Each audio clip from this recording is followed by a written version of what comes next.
Vamos lá então retomar a nossa aula, né? Na aula passada a gente falou a respeito dos tipos de mudança que a matéria sofre, a transformação física, a transformação química, né? A diferença que existe entre elas. Também falamos sobre os estados físicos da matéria e as transformações de fase, né? O nome que representa cada mudança, fusão, evaporação, condensação e por aí vai, beleza? Então hoje aqui a gente vai falar um pouquinho a respeito dos fatores que promovem essa mudança de fase, essa mudança de estado físico da matéria, tá? Então, os dois principais fatores que promovem essa mudança de fase são a temperatura e a pressão, tá? Então é o seguinte, ó, aqui na imagem eu tenho esses dois gráficos, beleza? Onde eu tenho aqui, ó, a pressão em função da temperatura para ambos os gráficos, beleza? Esse tipo de gráfico aqui é o que nós chamamos de um diagrama, vou colocar aqui, ó, é um diagrama de fase. O que é que indica um diagrama de fase? Ele vai mostrar, na verdade, a mudança de estado físico com a variação da pressão e da temperatura. Então, o nosso objetivo aqui hoje é entender esse diagrama de fase, tá? Então é o seguinte, ó, eu tenho essas linhas, estão vendo aqui?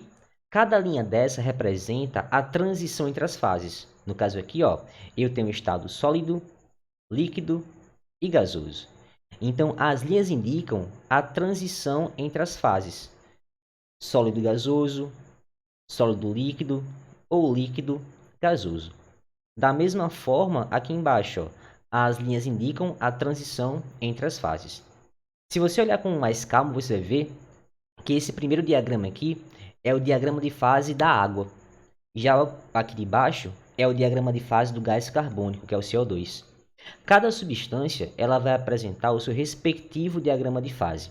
Tranquilo? Então, bora aqui analisar. Ó. Seguinte, nas condições ambientes, a água ela se encontra em qual estado físico? Quando eu falo em condições ambientes, né, a famosa CNTP, eu posso considerar que nessas condições aqui, eu vou ter uma pressão de 1 atm, a pressão atmosférica a nível do mar, e vou colocar aqui uma temperatura média de 25 graus Celsius, a temperatura ambiente, tá? Então, se eu analisar aqui, ó, o diagrama de fase da água nesses pontos. Olha aqui, ó, pressão de 1 atm e uma temperatura mais ou menos de 25 graus. Coloca mais ou menos aqui, ó. Aqui seria 50, né? Colocar aqui 25 graus nesse ponto aqui. Então, aqui, ó, a 25 graus, numa pressão de 1 atm, eu posso garantir que essa água ela se encontra no estado líquido. Mas nessas mesmas condições, será que o CO2 ele também se encontra nesse mesmo estado? Vamos analisar então, ó. Olha aqui, na mesma pressão, que é 1 atm, e uma temperatura aproximadamente, eu colocar aqui, de 25 graus. Tem aqui, ó, 25 está mais ou menos aqui, né? Há uma pressão de 1 atm. Olha aqui, ó, onde se encontra. Eu tenho que nessas condições, o CO2 não é um líquido. Nessas condições, o CO2 se encontra, ó, no estado gasoso. Então, cada substância ela vai apresentar um comportamento diferente, dependendo das condições de temperatura e pressão na qual elas se encontram submetidas. Beleza? Vamos terminar de analisar aqui esse diagrama. Dentro aqui do diagrama, eu posso destacar dois pontos. Quais são eles? Ó?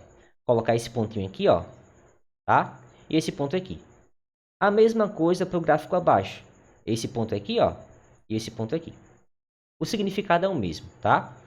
Esse ponto aqui, que liga as três setas, né? As três linhas, na verdade, as três curvas, é o que nós chamamos de ponto triplo. O que é o ponto triplo? É uma condição muito específica de pressão e temperatura, onde as três fases, sólida, líquida e gasosa, vão coexistir no mesmo sistema. Então, nesse ponto aqui, ó, no ponto triplo da água, eu posso afirmar que vai existir a fase sólida, a fase líquida e a fase gasosa ao mesmo tempo coexistindo em equilíbrio. Da mesma forma que no CO2, ó, em condições específicas de pressão e temperatura, eu vou ter o CO2, ponto triplo, eu vou ter o CO2 nos 3 estados físicos, sólido, líquido e gasoso, tá? O segundo ponto aqui mais em cima, nós chamamos ele de ponto crítico. Vou colocar aqui, ó, ponto crítico.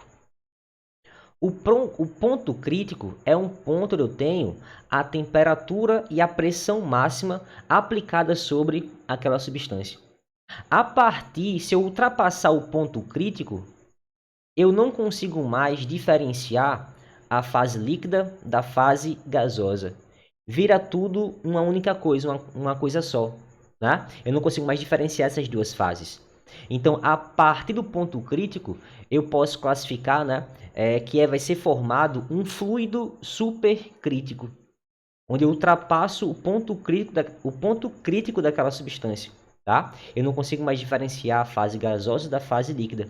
É como se fosse um gás altamente condensado que apresenta uma elevada pressão, né, e também uma grande temperatura. Beleza? Tudo certo?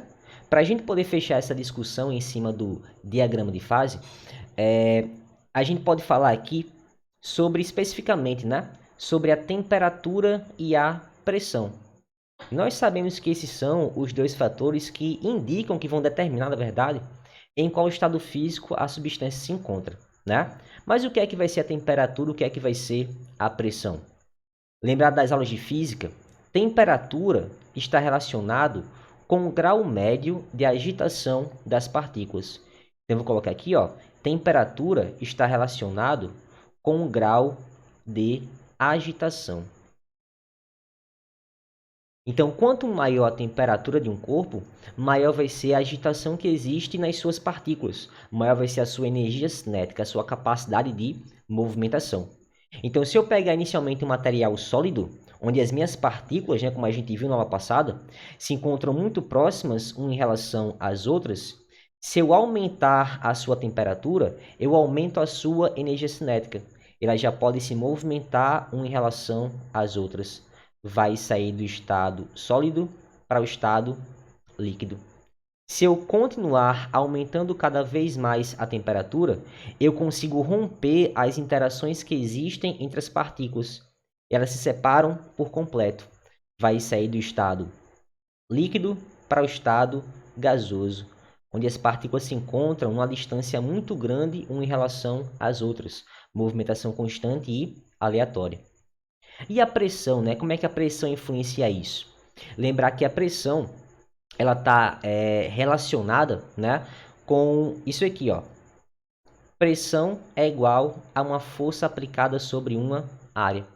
Eu posso afirmar também que a pressão apresenta uma relação inversa com o volume.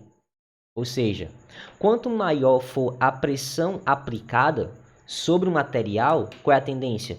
Eu aproximar uma partícula cada vez mais uma da outra. Então, se eu pegar, por exemplo, uma matéria que se encontra no estado gasoso, né? Se eu aplicar uma pressão muito grande sobre ela, eu consigo aproximar uma partícula da outra. Então, vou diminuir a distância, aproximar uma partícula da outra, promovendo interação entre elas, o que vai promover também a mudança de fase. Vai sair do estado gasoso para o estado líquido. Se eu comprimir cada vez mais, pode sair para o estado sólido. Tranquilo? Tudo certo?